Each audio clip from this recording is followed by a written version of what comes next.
All right. Welcome to the Duole podcast. This episode and our team are gratefully brought to you by our friends at Hangar 15. All our thanks go out to Mike Hansine, the master Salt Lake City bike fitter, and his crew for taking care of Duole and this team for so many years. So thanks to them, thanks to Hangar 15 and our Team Bike Specialized. We, in this episode, talked to John Olson, yellow jersey wearer. We spent about 50 minutes talking to John as he shares his story of life, his story off the bike, and his story from childhood. Inspiring stuff from John. He has an incredible story to tell about how he's been through it all. Literally, the man has 9 lives is what we're calling the episode. Time and time again, he gets knocked down, but gets back up. So hopefully you enjoy hearing from John, hearing his story, and being inspired by the life he lives. So, Duole Podcast, Episode 6. Enjoy.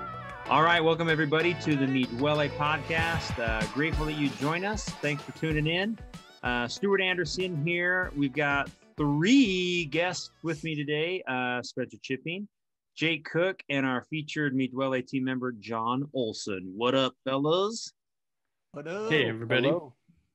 Hey, we are excited to talk to John. We've kind of, as we've gotten rolling in these podcasts, decided that it's, we're calling these kind of like teammate features, if you will. So maybe there'll be like a episode on riding in sweaty bibs on Zwift, you know, maybe creams, and then Creams 101, man. Yeah, we want to talk to Dave. We want to talk to John. We want to talk to Doug. You know, we want to share all these awesome stories with you, people that ride on the team, people we know and love that we ride with. And I'm like, you got to know their story. And John is definitely one of those. You got to know his story. You got to know who he is and where he's coming from. So we're excited to have John on. Thank you. Jake really wants to hit some recaps of what's been going on Duole the last week. So Jake, Zwift recap. You want to tell us how it's going on winter Zwifting? Man, we are in like full swing right now. I don't know if you haven't joined, the time is now to join, because you don't want to be joining late January, late February, because you're already going to be behind. I mean, it's going to be a nightmare to kind of catch back up. But no, they're so fun right now. We've had some crazy couple days. Tuesdays and Thursday to this morning was an absolute bloodbath. 4 efforts on Box Hill, which is about a 7-minute effort. And there were some ridiculous fast times this morning. I mean, Taylor Cannon just went ham this morning.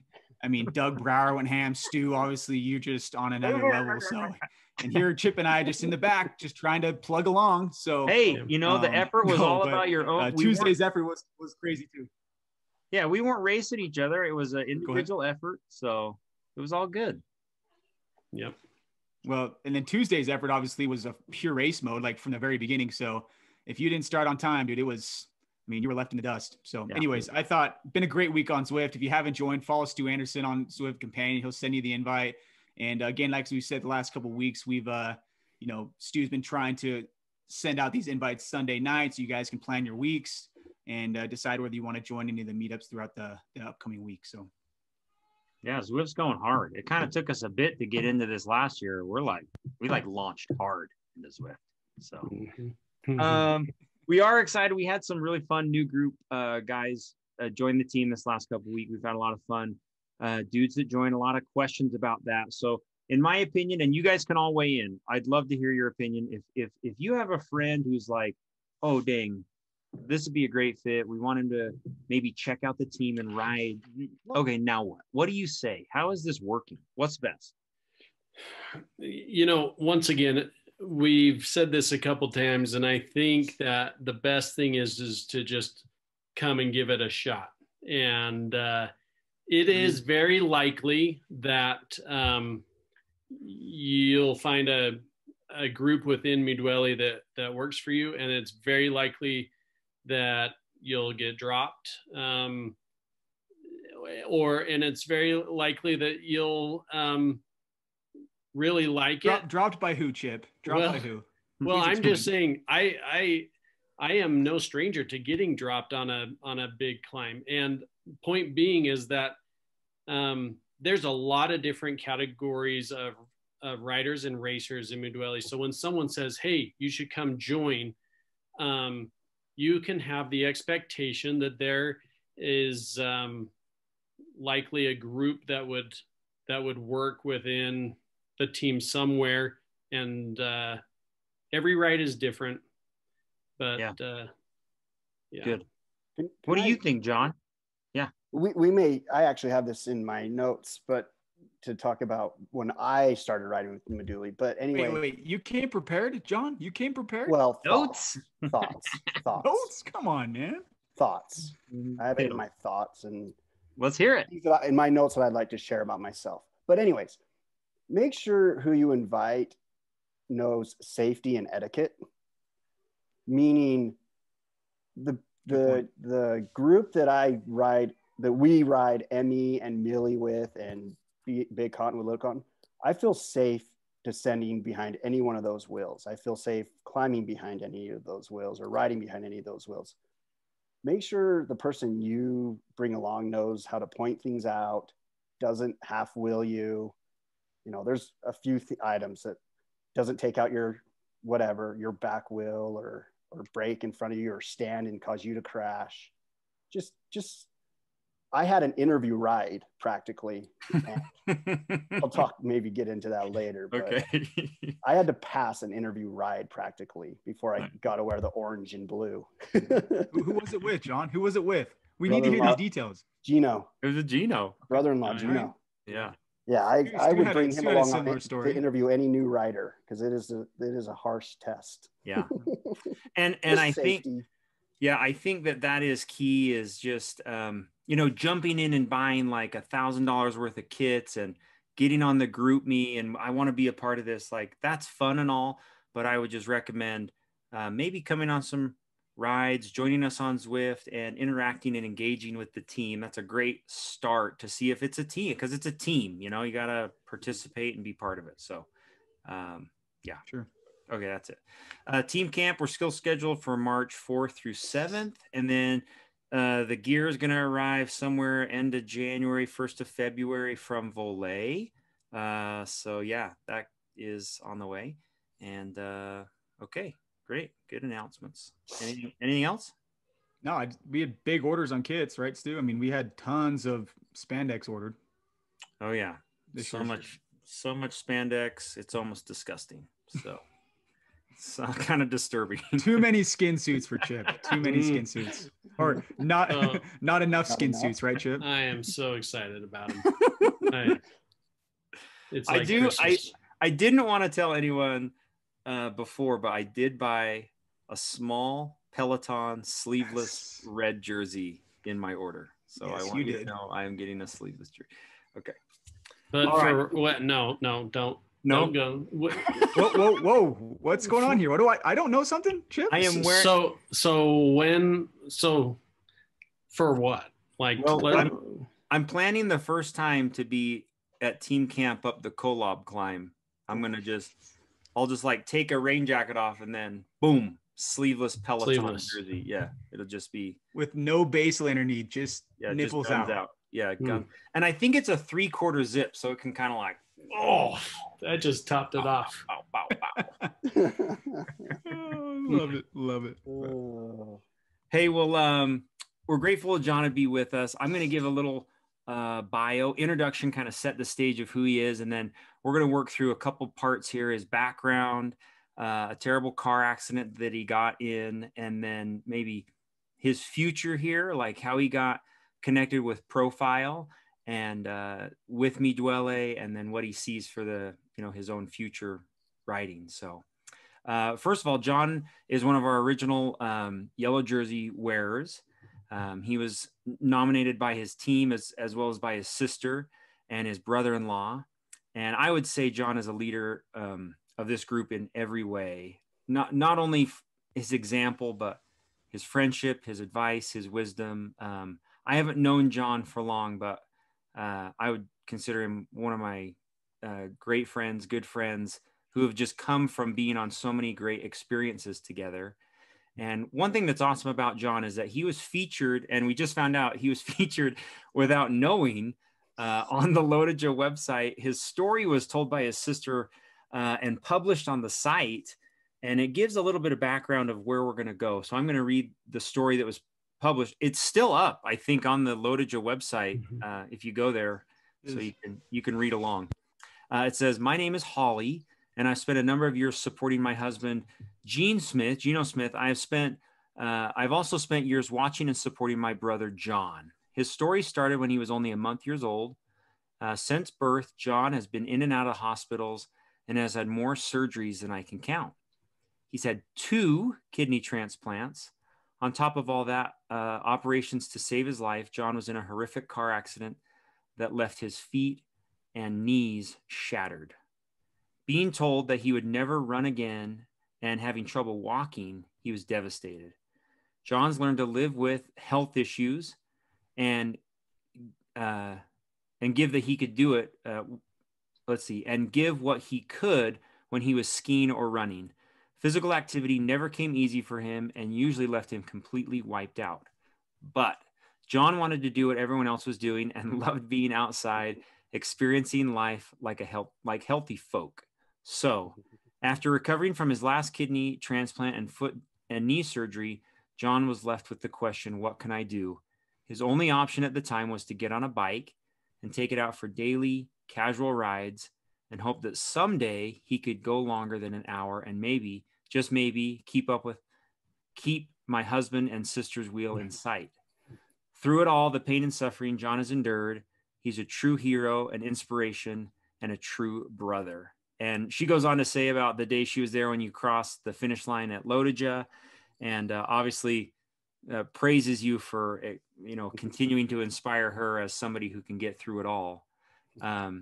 But John, maybe take us back. Can you share your story? Early life, growing up, what Holly was talking about, how that kind of started. Absolutely. So, I was born without knowing. When I was born, they didn't know I had some health issues. It was mainly, not to go too details or keep it too long, my plumbing wasn't well. Didn't form well. So many surgeries to try and fix that over the first few months of my life, and then the years of my life trying to fix that. And each one being a cure for a little while. Or ultimately, I'm trying to keep this short, so, not to bore with details, but ultimately when I was about 7 going on 8, the doctors came and said his kidneys have died or are dying. They're gone. He's going to have to go on dialysis, and we'll test family members first for a transplant. And then if those aren't matches, we'll put him on the transplant list. So luckily, my sister Holly, who wrote that, oldest in our family, I'm the baby of 6 kids.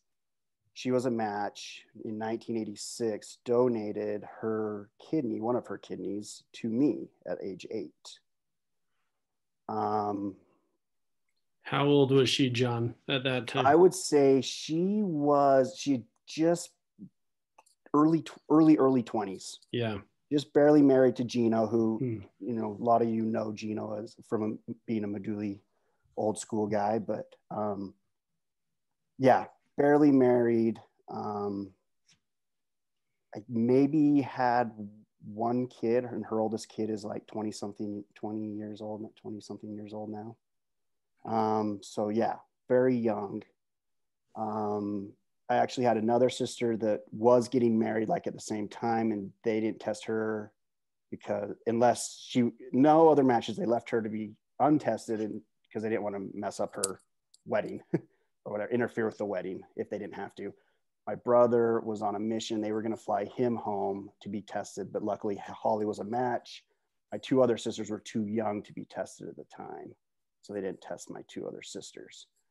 But yeah, 1986, had a transplant, and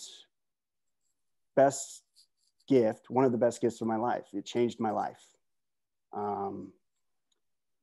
it before then they said I never knew what it was like to feel healthy from age 0 to 8. Like Wow. said in there, I played baseball, played basketball, I skied, but things did wipe me out. I just didn't know what it was to have energy. So once you get a kidney, the next day after a transplant, you're like raring to go. I mean, you're in pain, recovering, but you're like, oh my gosh, I've never felt so much energy. So yeah, it changed my life. Incredible, John. So that was, 1986, and things went really, really well for almost 20 years. And I don't know if you want me to just keep going, but yeah. Question. Yeah. So things went really well. I was going to high school. I was a senior at Highland High here locally in Sugar House. Senior year, about 2 or 3 weeks before graduation, I woke up paralyzed. And I was kind of dumb. I was playing it was a baseball season. I was lifting weights. I went to baseball practice. I didn't have energy. I thought I just lifted really hard and I was really sore. I went to bed, and the next morning my room was in the basement of my house, my parents' house. I woke up and I went to get out of bed and go to get ready for school, and I just collapsed. And luckily at the time I had my own phone line into my room, so I could call up to my parents and be like, I can't walk. So my dad came down, got me, carried me, put me in the car, and went to the hospital. Ultimately, my potassium level was so low that once your potassium level goes so low, you go into paralysis, and then you can go into, I think, cardiac arrest. So luckily caught that and spent some time in the hospital getting that back up. But between 8 years old and 18, life was pretty good. Other than there were some limits. My transplanted kidney, for those that don't know about transplants, they put it in front in your lower abdomen. So I came home from football practice one day with my cousin and said, Dad, I have a helmet and pads. He's like, son, you can't play football. Your doctors won't let you. And that was like the biggest downer of my life. I wasn't allowed to play football because they didn't want my kidney to be hit. And I'm like, well, I'll get styrofoam and duct taping around my waist and stuff like that. And the doctor's like, nope, you will not play football. So that was the biggest downer of my life between age 8 and 18. And then 18 came and we had a few hiccups with health, paralysis, got over that, got on top of that and on some medicine. And then my plan after graduation was a semester at the U and go on a LDS mission. Put in my papers, had to do a few extra medical tests and doctor's visits. Came home expecting a mission call one day, and my parents, when you walk in and something's on your parents' mind, they say, sit down. I sit down, they say, John, you can't go on a mission. You have hepatitis C. I said, what? How? What's hepatitis C? How? They said they believe you got it in a blood transfusion when you were a baby before they could test for it. You have to be treated for 50 weeks. You inject yourself. It's kind of varies. It starts out every day and then goes every other day and then 3 times a week for a year, for 50 weeks. And so I started doing that and to get ready to go on a mission in a year. That treatment makes you feel like you have the flu the whole time. You feel awful for a year, almost a year. You start building kind of an immunity to it a little bit. You do. You ache. Your body aches. Your bones ache. So for a year, I did. Go ahead. Finishing up a Zwift ride, just like the rest of the day. Yeah. Finishing up a Zwift ride. Every day you're injecting Zwift into your body. But I did it. I was sent to Maryland on a mission, mainly because I would be close to Johns Hopkins. I was set up with a doctor there, and mission was going well. And then I got pneumonia one time, hospitalized with ammonia. And they almost brought my dad out to take me home. And I told him, no, I'm staying. And then I woke up again, knowing that I was my potassium was low and I was feeling like I was going to stop or about to be paralyzed, quote unquote. Hurried to the hospital, spent about a week in the hospital with that, came home, kept working, had a couple other things happen here and there. My mission president I called my mission president after a doctor's visit, and he said, I think it's time for you to go home. I was on a plane the next morning. And my dad flew out to Baltimore, picked me up, and we got home. Got home, got on top of my health, took some time to recover, get medicine right. Wasn't allowed to exert myself. Just kind of had to lay low for a while and get healthier. Dang. John, so it's great. It's crazy to hear you say this after knowing now, like what that we ride next to each other, and I've seen you go so exert so much energy. I can't wait for the story to turn and be like, this is how I am now. Like, this is wild. Right. Okay. Right. Yeah. Like the fact you can't even I'm like, give me more, man. I want more. Yeah. Give me more. I'm at a great point in my life right now, for sure. Yeah. So came home from my mission about 9 months early, reconnected with my high school sweetheart, married in 2001, had 3 kids. In 2005, our second oldest, our son Noah, born in heart failure, emergency surgery, spent 2 months in the NICU, had to have an ablation on his heart at about 1 year old or 2 years old. But that was February of 05. And shortly after February 05, same year, a couple months later, I started feeling really sick. And I wasn't telling anyone. So one of the things I've been blamed by my family is I don't express how I feel to them enough. Or if I don't feel good, I don't tell them. I golfed a ton during this time, and I went golfing with my dad, and I could barely like walk up the sand traps or walk up to the green. Like, it exhausted me to walk up stairs, like 10 stairs. So my sister Holly again persuaded me to go get my blood drawn to see how my kidney function was. I got my blood drawn. My dad and I started driving to a work thing, and the hospital called my dad and said, get John to the hospital right now. Don't stop for anything. Don't do what you're doing. Turn around and come. My kidneys have died. I was, pretty much ready to just pass out, I guess, is what they're.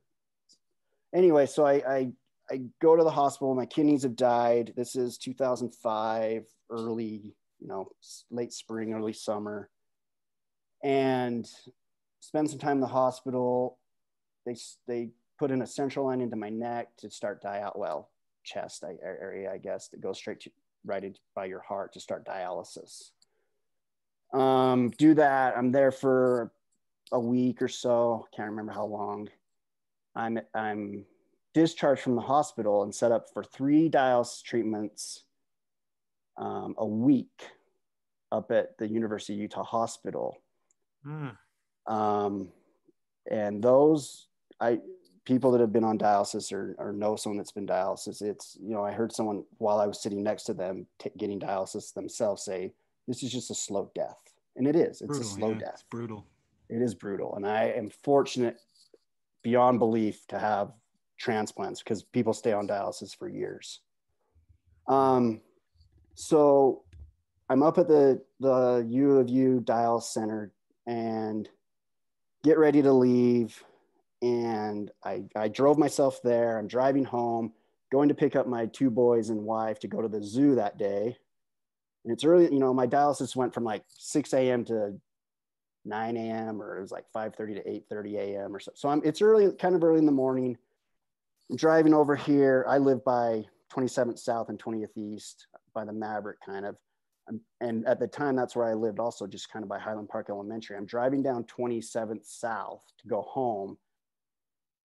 And the last thing I remember is making a left, getting ready to make a left turn on Imperial. Next thing I remember, I wake up in an ambulance and they said, "You've been in an accident. You're on the way to the hospital." I didn't know it at the time, but someone had been following me because they thought I was a drunk driver. So they said I was swerving, accelerating, hitting brakes, and just all over the place. They said I made the turn, the car shot, hit a tree, and rolled a few times and ended up upside down. Which I have pictures of the car. It's luckily I was driving my dad's Lexus SUV because probably did save my life. I just sold my car and didn't have a car, and I was borrowing my dad's for a little bit because he had two. Anyways, I don't remember the next couple of days. They put me on a morphine drip. Been told it was excruciating. I was in excruciating pain.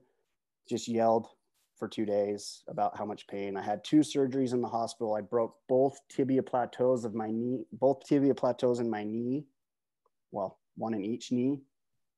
And according to the trauma orthopedic surgeon, he said, "Your foot broke in so many places, we stopped counting."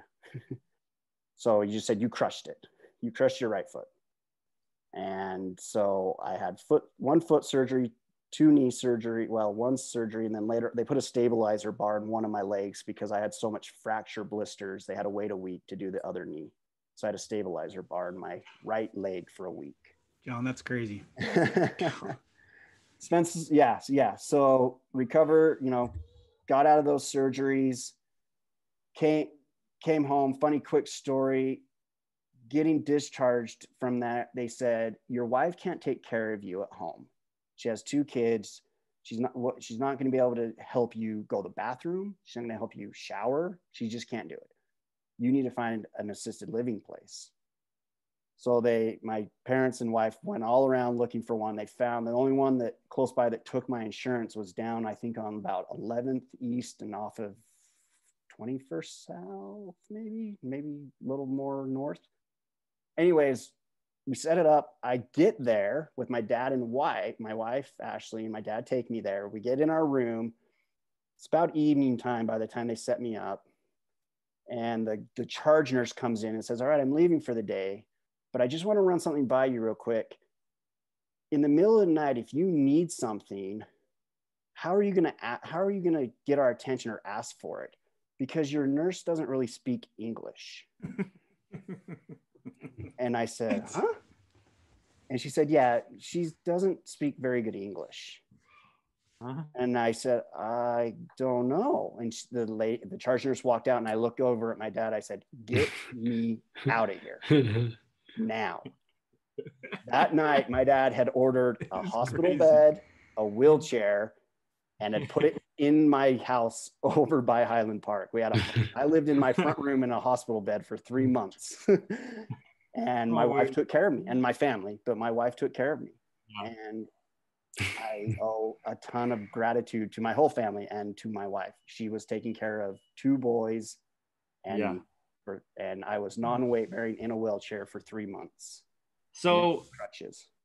So John, I mean, we got to hear now, how do you transition?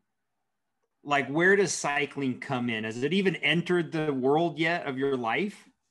So it had entered my life prior to my accident. Gino had said, "John, get a bike. You'll love cycling." So I went to Sports Den and test in Foothill Village to test ride a bike. The Den, baby. The Den. The Den. Shout out to Mark Gardner, my Little League baseball coach. That was my childhood place, man, with you, right. dude. That's right. So I get on a bike and I'm riding it behind Sports Den and by the LDS church that was my church growing up. And I'm like, how do you shift this thing? Like, I didn't know the shifters were in the brakes. Like, right? I'm coming from like riding a BMX bike around the neighborhood, red lines, Huffies. Right? Yeah, Huffies and red lines and stuff like. I'm like, this is the stupidest thing I've ever done. I go back to sports. I'm like, I'm not buying it. I was a runner. I ran. I used to run Immigration Canyon all the time. So accident happens. You're not running anymore when you break your tibia plateaus and crush your right foot, and your right foot has to get fused. And they're like, ride a bike. So I went on and got a motorbike for $1,000 and started riding to the mouth of Immigration on my own. Mm-hmm. I remember that bike, John. The white Moto became. Yeah. Mm-hmm. So how does that, John, go from like I'm riding bikes and this is fun to I saw a picture of you, I think, when you finished your first point to point, and it was seriously the picture of a dead man. That was like my first interaction too with him. Stu was like, "Who is that?" You posted that on Instagram. Like, who is this cat? We got it. Like, we really have to covered in dirt. I think that this is the craziest part about this story is like, you know, John is. We're talking about a person who's been told by people like, "Take it easy. You're dumb. Like, don't do that. This is not what these people do. Like, don't." So what in your mind is like, no, I do those things. Like, I'm going to do them. So my family, my siblings, we're pretty competitive, friendly competitive, but competitive. Like, we want to push it. We want to push each other. We want to beat each other. And I would ride, honestly, I'd ride to the mouth of immigration, and I'd get there after doing it for a month or whatever and be like, I'm going to Roos. Like, it's going to, like, and then I'd go to the fire station, and then I'd go to the switchbacks. I still remember the first time I dropped over Little Mountain down to East Canyon Reservoir, or whatever the reservoir is there before Big Mountain. And I turned around, like, how the heck am I going to get home? I'm so far away from home. Like, what am I doing? But it's just this. I think most cyclists have it. It's a self-motivation thing, right? Like, we don't do it. None of us get paid, and we do it because we push ourselves, and we have people that push us and encourage us. And that, I've had a brother-in-law his motto was like, John, if you're not training to win, then why are you riding? Like, I'm never going to win a race, but his is like, no, you go to win. It's like, you're winning other battles, not races. You're winning other battles, right? Yeah. And that's what I love about point to point. It's like, I'm not going to beat Keegan Swenson. Right. It's a battle within myself. John, just to back up a little bit, John's introduction to Duole was not like today's where you get a very nice welcome into GroupMe, and there might be 15 people that chime in and say, welcome, John. We're so happy to have you. I can't wait to see you. And then someone does like the split legs straight up and says, I'm flexible, right? That is new. Now, when John was coming on board, Gino Smith is he is an intimidating man, and if he is listening to this, I would share that Gino is intimidating. And now this is John's brother-in-law, and Gino is captain of Duole and essentially captain of Utah cycling at the time. Everybody knows Gino Smith. Everyone knows that he is going to win.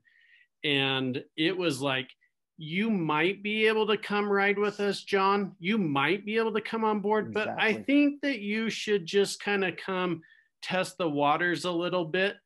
And so I think back to that. Take notes, Stu. Take notes. And that was the introduction. And let me just wrap this part up with saying, you heard John mention something about crossing a wheel or doing standing without stating that you're standing. And if you did that on one of these group rides during John's onboarding process, Gino would cut your neck off. Yes. and then yell at you. Yes. So real quick, Gino, and I've told this story in front of Gino and he laughs about it. First Duole group ride, one of the first I did was 3 days down in southern Utah. We did 100 miles a day. It was called Tour de South. And the first day we were supposed to start in Fish Lake, but it had snowed. So we drove down to Richfield and we're riding to Bryan Head. And we're riding in the rain the whole time. And at mile 3, we're dropping Holly, his wife, my sister. He rides up to me and us and says, "This is a family ride," and continues on hammering it away from us. I didn't see Gino except for dinner and breakfast. Never saw him on the rides, but it was a family ride for us. Maybe we need to bring him on the podcast to get his perspective. John, what do you think? Of Gino Smith's stories. Yeah, we'll just let him do one on his own. He can just be on by himself. But yeah, that was it. I had an interview and a writing interview with Gino. So I've always joked with people, like they think I'm joking. I'm like, well, show me your first sub 30-minute immigration and we'd love to have you as part of the team. Like that, go ahead, show us the Strava file. We're grateful to have you. Yep. John, I want to talk just maybe like, I really love to hear stories from, experienced riders. Give us like maybe quick hits of most memorable ride, most memorable race, worst experience on a bike, best experience. Like what's really stands out to riding when you look back? So my favorite and least favorite event is point to point. I love point to point. And it's because it is me and my bike. You're not drafting.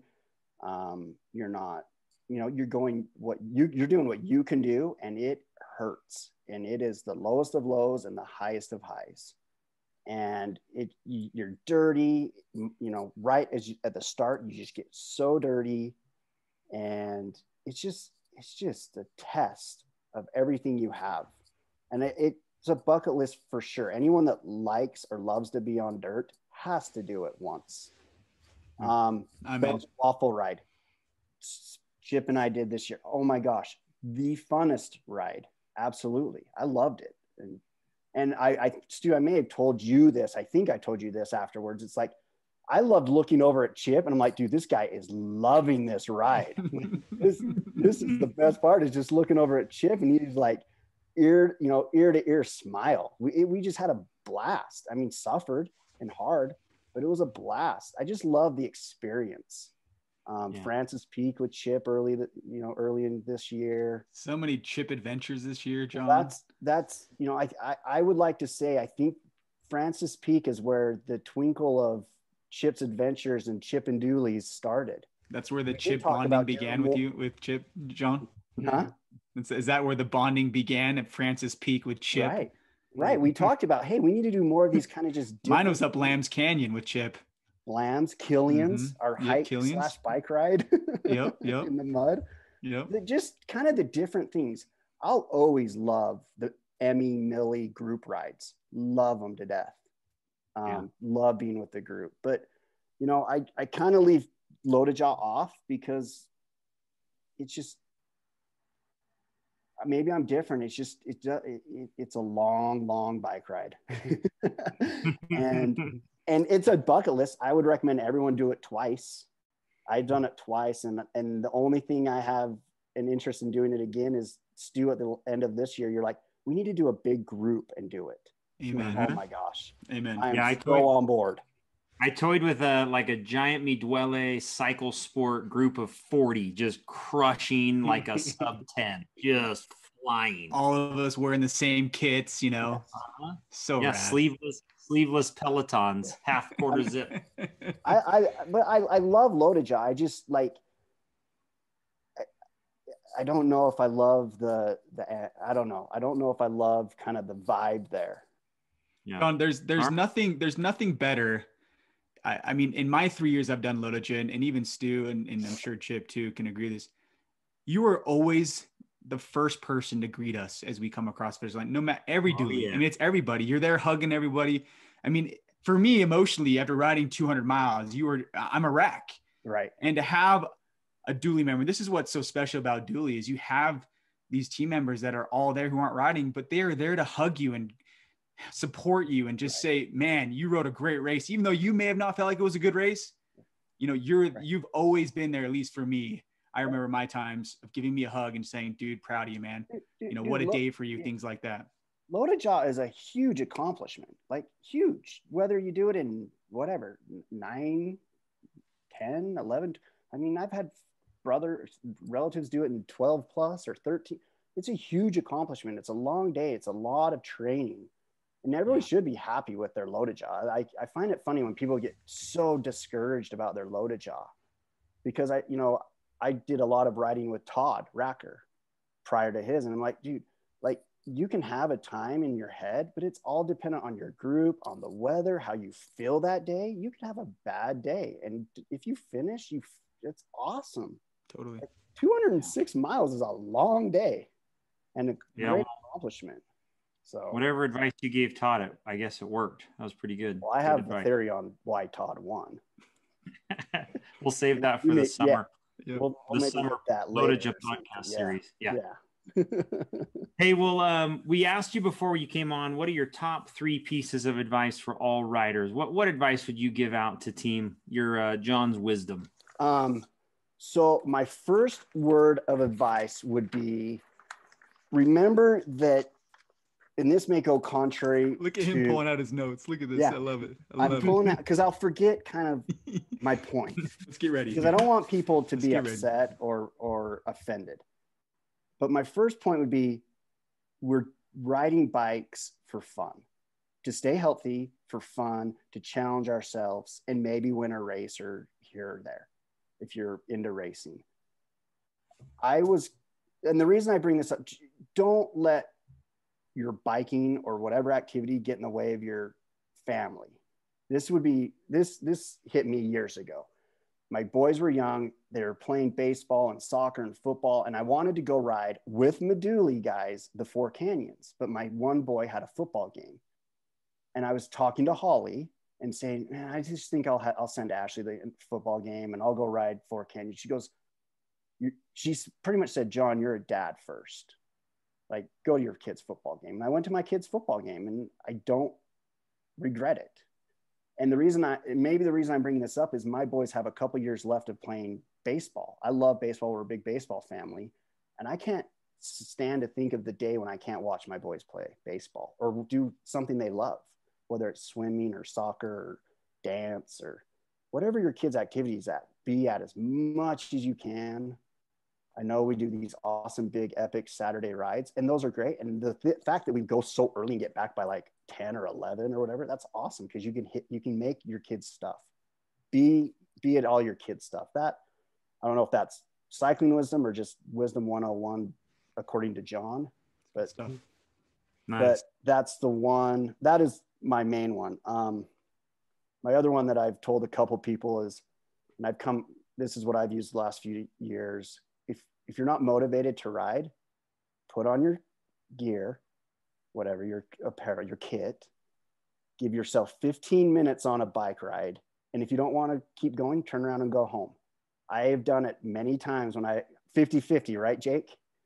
50-50, baby. 50-50. I've done it many times where it's like, I don't want to go. And I just put on my kit, I get on my bike, and I've never once turned around to go home after 15 minutes. And I've never regretted going on a ride. I've only regretted laying in bed longer or sitting on the couch, knowing that you guys and people are out there riding, and I missed it. Number 2. Great advice.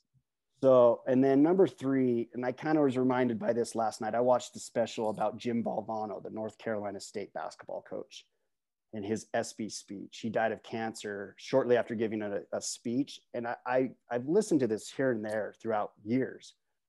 And this was 1993. And he said, if you can do 3 things a day, you'll live a great life. He said, if you can laugh every day, if you can put aside time to think every day, and if you can bring yourself to tears, whether happy tears or sad tears, every day, you'll live a great life. And I think I think I can laugh. I think I laugh every day. I know I laugh every day, especially on bike rides. Oh my goodness, we laugh a lot. I know on bike rides, I think that is like my place to think about life, about my family, about where I want to be, what I want to, whatever that may be. Bike rides, amazing place to. I try to laugh so hard that I cry, or think of something that brings me to tears. So, and touches my emotions. So those are my 3 words of advice, John 101. Nice, dude. Love it. Hey, it's interesting. I don't think we really planned it, but John had a similar experience as Dave did. Last year, John was like the incredible shrinking man. Can you talk a bit about what happened? It was amazing. So this all coincides with probably the start of Burger and Fries, #Burger and Fries as well. when I kind of took a hiatus of riding with Duole and just was kind of riding my own thing and with my sister. Anyways, I came back. Chip's like, yeah, come ride with us. So I come out and I meet you guys at bottom of Emmy, and it's an Emmy Oaks ride. And I just got trashed. Even before we got to Oaks, I was just trashed. Like, that sounds normal, right? Oh, yeah, right? I mean, just not you getting trashed, but the ride being very difficult on Oak Mondays. Yeah, just like I'm like in the middle of the group, like should be like, oh, cruising along, pedaling along, and I'm just like, I can't breathe, I can't talk, and I'm like, and we're going up Oaks, like, and I think I rolled up the top of Oaks, and everyone's probably like, finally we can keep going, like John's finally came, has shown up, and it just happened with Emmy and Millie over and over again. And finally I just, I knew a couple friends or relatives that had started with Profile and they had been having some success. And I just said, Chip, I've got to lose some weight. I've got to get back in shape. And he's like, here, go meet this coach. And I went and met her, and it just skyrocketed from there. It's not just on the bike. It's just been a life changer all around for sure. That's awesome. So very cool. Love it. Nice. John, I want to ask you, because I think you'd be really honest about it, but I mean, there is a certain culture or situation where like a person arrives at that mouth of immigration let's say they're arriving, it's their first time, they roll up. Like, what advice what are you going to share with that guy who's arriving for their first team ride? What are you going to say to him? I'm gonna say, just ride. Like, just get on the back of the train, do your pull. Don't hammer. There's gonna be, there might be some inappropriate comments. There'll be some jokes shared, maybe not inappropriate, but like there's gonna be some back and forth between people, and just it's gonna hurt. It's gonna hurt. Like, we were supposed to, we did Emmy last week, and quote unquote slow burn. Like, it hurt. Like, I thought we were going easy, and it hurt. Every ride hurt. And so just, you show up, you don't have to prove anything. I know I say, hey, be, safety first. Yeah, know your safety stuff, but you don't have to prove how strong you are. And just be outgoing. Everyone's so friendly on the team. They want to talk to you. We're all bantering back and forth. If you're the new guy, just kind of throw yourself in there a little bit. Nice. So good. Cool. Jake and Chip, I know Jake's put a couple questions on this little outline. Jake, do you have anything you want to ask? Well, John, my name is Pablo, and I love the Pablo selfie. It's kind of been thrown around, but you are like meticulous about this Pablo selfie, man. You are like really good at it. Can you explain or show our viewers, just with if you have your phone on you, just show them how you kind of do the camera a little bit. I mean, I love the selfies you try to do. Just give us a little background. So when I'm talking about banter, this is exactly what I mean, because I am the worst at Pablo selfies, because I do have like a 5-year-old iPhone that doesn't do like the fisheye. John's on the original iPhone, everybody. If you don't know. When I'm on the bike, let's see this. I am like, this is what I want. Like almost breaking my wrist. If you can see that, like I'm like that. That looks wow, beautiful. And like it's like, I don't know if I need to go here or here, so I take a handful of them. Okay, got to. That's the key. Yep. Yeah, right. And they like, for the longest time before I knew it was like the fisheye lens or whatever the setting is, I'm like, how is it? Pablo selfie exploded. I'm like, how the heck are they doing those? Like, I can't do those. Do they have really long arms? Like, I know I'm short. John. And then someone's like, no, they have a setting on their phone. I'm like, I got it. But John, it's maybe become kind of my thing, where it's like the horrible Pablo selfie. Well, you've got your own hashtag though, the burgers and fries, and I think that's so rad. I mean, I think it's cool, and and very special for you. So I think it's burgers and fries. It's because of the Duole team. I think I came up riding Millie one time when I was out of shape and last one up the hill. And I just said, hey, all you guys get to go eat your kale salads and your whatever and your protein shakes. I'm going to have some burgers and fries. And I think for like the next couple months, every time I'd get to the top of Emmy or Millie or wherever, Jake and your brother Jason and Stu and Chip and whoever was there would chant burgers and fries. So it's like, dude, I'm going to roll with burgers and fries. Let's do it. And Kristen made you decals for your freaking car. On my car. My boys for Christmas or for my birthday yesterday, it's kind of, I got a light on it, but they engraved this on my can holder. Burger, so cool, man. It's so not cool. Pablo selfie yet, but it's trendy. It's trending in the Olsen house. one more question, John. I have, if Stu, you're okay with that. What's your favorite piece of clothing that you like to wear? I mean, on kit, I know we've said kit orders, but what's your go-to? I am a big fan of the Velocity jersey. I love the long sleeves. If that's what you're referring to? I love the long just kit wise. What do you like? What do you wear most? What do you enjoy? Velocity jersey. I like the longer sleeve. I like the fit, the race cut fit. I have started to be converted to the thermal bib right now at this time of year because of Chip. Chip's rubbing off on you, isn't he? Chip is rubbing off on me.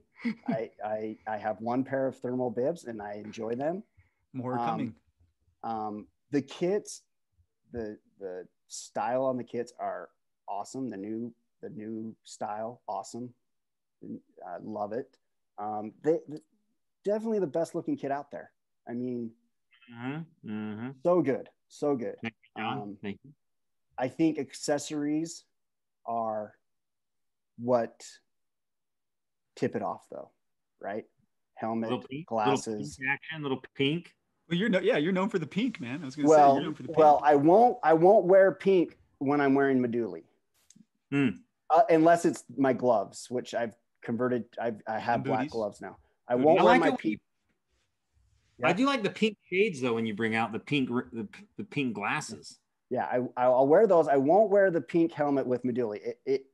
I harken back to Todd Racker, who had a green helmet, black shoes, ankle socks. Yes. That is my reason. That is my theory on why he won Lotoja. He went to a white helmet, tall white socks, and white shoes.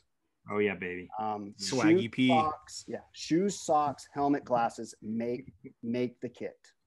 So nice, cool. I'm done. Chip, you probably know John the best. What do you? Any questions for him that you want to know? I wouldn't say questions, and I would just say many more good rides. I think for the listeners, what an incredible story John shared. The team not only enjoys your company, John, but applauds your just drive that you had from age 8 to 42 right now. You have shown that there is no stopping what you want to do, and you have a drive for life. And that is something that Duole really feasts on, and it really resonates with all of our listeners. So thanks for sharing. Thanks, Chip. Yeah, appreciate it. Yeah, I don't want to embarrass. Go ahead, John. No, go ahead. You go. I don't want to embarrass you, but one thing that I love cycling, I love riding, but I really love the things I learn and the people I meet, through the team. And a month or so ago, 2 months or so ago, we had a local neighbor, Todd Wall, who got in a terrible accident. It was awful, and he was paralyzed and actually ended up passing away. But before he passed away, the neighborhood team, we don't know him that well. I mean, he was an acquaintance, but we said, hey, we're trying to organize to help his family. And on the group thread, John was the very first to respond and say, I have been through it. And so I'm here. I'll do anything. He was ready to, remember you said, I don't know how to do any of it, but I'll come over and help in any way I can. Build ramps, build wheelchair, whatever. John was the first to respond, and that's it's kind of easy to be the guy that responds second. And it was cool. It was cool to see you be first, John. So you're just the man, dude. John, you're the epitome of a comeback story, brother. I mean, for what you've gone through in your life, I mean, you really, I mean, where you were starting at 8 years old to where you are now, I mean, seeing you is, man, it's incredible to watch. Just really the epitome of a comeback story, brother. Really appreciate it. I have been the recipient of many service from other people, and somehow repay a small portion, if possible, is something that I am really passionate about. I like I said, I'm not a handyman, but you need someone to carry some wood somewhere, or go buy some nails, or whatever it may be. Please, I'm there. So. Well, Jake was going to tell you later, but he's set up a GoFundMe account for your new phone for Christmas. Yes. Yep. Love it. So please, we'll link it in the profile. So if if anyone would feel free to donate for John's GoFundMe for his iPhone 12, be great. Oh, thank you. All right. Well, let's wrap this baby up. Say thanks. Hey, Stu. Yeah, go. Oh, sorry, I didn't want to interrupt you. I really want to tell the group who listens to this, thank you so much for your friendship. It really, I don't want to sound like I'm hyperbole or whatever, but the friendships I've made in the last couple of years are precious. So, and I know a lot of people enjoy it. It's gotten me through some stuff in my life. I love this group, and the things that you guys are doing to just explode this team is just remarkable. And thanks to you guys for all that you do. So just wanted to shout that out. We love you, John. Thanks, John. We can end there, man. Thanks for